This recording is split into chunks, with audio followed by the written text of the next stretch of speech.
kannuufne dinagdeen kufee hakkan cabne isiniin jedha jabaan sanyiin hidhashuu dhaloonni hojjete hargatu bu'aa wanti nyaadhee dhugu sanaaf liqinfamaa naaf jabaadhaa.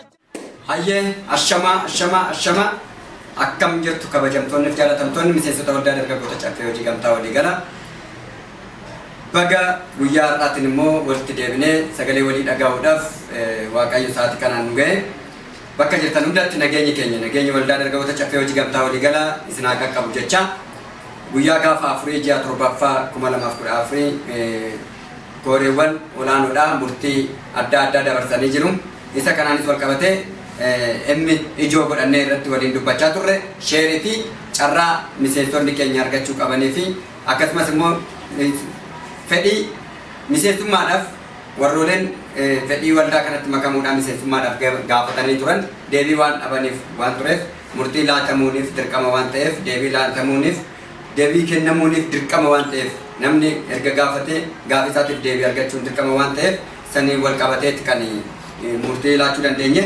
Kanaaf miseensonni waldaa keenyaa martu ammas duraan dursee isatti oduu hin galin warreen iyyachaa turtan amma immoo murtiin erga gallakkifame asitti piroofaayilii yookaan immoo peejii FB keessanii dhoksuudhaan arraba adda addaatti immoo dachaatanii galtan kuni xawalwaadha.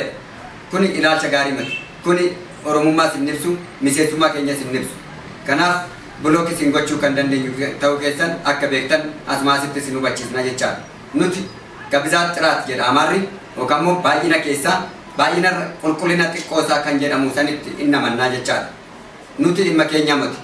Waa'ee maallaqaa dhimma keenya miti. Waa'een baay'ina nama keenyaa miseensa keenya maaliin dhimma keenya miti. Nuti kabajamtoonni fi jaalatamtoonni miseensota keenya jennee kabajaa fi jaalalaan isiniif gad ibsina asii yoo gad ibsinu. Isin immoo achi yoo nutti tolaa softan haala kamiitiin haasa'aa jirtu. Kuni sirrii miti.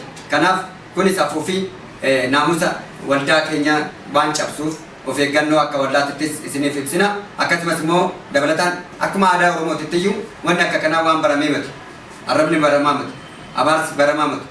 Waan adda addaa siyaasa achi dirree biraa irratti wanni haasa'amu waldaa kana keessatti wanni haasa'amu miti. Kanaaf miidiyaa sooshaal miidiyaa keenya keessatti wanni adda addaa jallina wanni haasa'amu hundi isaatiiyyuu sirna qabachuu qabaa jechaadha. Sirrii miti waan ta'eef of eeggannoo cimaadhaan itti socho'uu qabna. Nuyi akka jettanii miti isin jettanii miti warri jalloonni akka jettanii miti nuyi kan deemaa jirru daandiin keenya sirrii fi sirrii ta'uusaa beekamee jira. Nuti kan ijaaramne bifa kana jalatti kan ijaaramne inni kun immoo Cooperative Society Association alaabaa cooperative wal abdii qabna sochii guddaa irra jirra. UTVdhanis sirriitti ba'aa jirra. Kanaaf isin jabaatanii cimtanii waan quality qabuun nu bira akka dhaabbattan isa kana wajjin kooreewwan jabaan torba dhaabbatee jira. Anaan kan hoogganam akka naan hoogganamu waan murteessee jiru boordinis kooree waliigalaatti waan murteessaniif anaan kan hoogganamu kooreen haaraan wanna san sochaas ijaarama keenya akkamitti akka sochaasuu qabu sirriitti ajandaa qabannee too inistiraktara baafannee too qeerroo ijaarama qeerroof qarree hundee qabu waan firee qabu afaaniin qofa oduu ta'in gochaan waan hin mul'anne hin ta'in waan mul'atu waan hin qabamne hin ta'in waan qabatamee ittiin qolamu waan hin laalamne oduu ta'in waan ittiin deemamu waan ittiin qolamu jechaan beektu keessoo ishii jechi keessi isaa hiriira ijaarsa akkasitti hubattanii sirriitti qalbii mana bulteen akka hubattan achiis keenya kunis keenya sunis keenya kan jedhamu kana ija bal'ootiin ija keessatti ilaala. Ija keessatti ija jira waan ta'eef ija keessaa san ilaala. Ija foonii ija bishaan boocuu tanaan ilaalina. Ija keessaa saniitiin of laala. Eenyummaa keessanis laala. Oromummaa keessanis laala. Sharranyoota Oromiffa dubbattee shira uummata Oromoo irratti martus sirriitti hubachuu qabdu.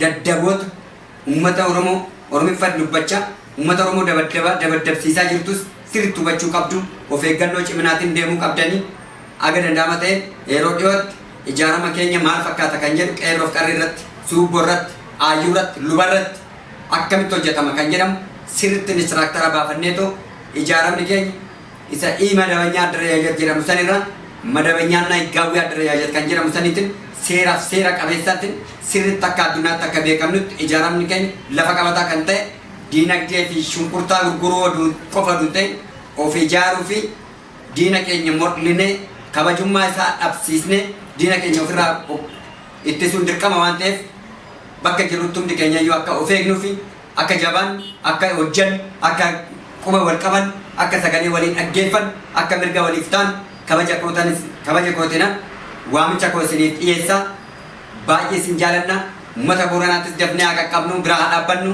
kooreen martu keenya ka'umsa anarraa kaasee qarshii 500 murteeffannee jirra bifa saniin kan wanni jennu kanaafu isinis aga danda'amaa ta'een wal bira akka dhaabbannu kabajaan isin beeksisna gaafiif deebii ta'an irratti immoo marsaa lammaffaa kanaan dura agartanii marsaa sadaffaa obboleessa keenya akkasumas joornaalizimii keenya gaazexeessaa Ogaa kanaaf har'aaf nu ga'a galatooma alaabaa har'a kooperaatiiviin nu biratti argamu kan ammoo ittaanee alaabaa waldaa dargaggoota caffee hojii gamtaa waligala loogoo ishee bareedduu keessa keenya kakaastu tanaatiin wal cinaatti hin argitu galatooma horaa bulaa isin jaalanna kabaja wajjin nagaan tura.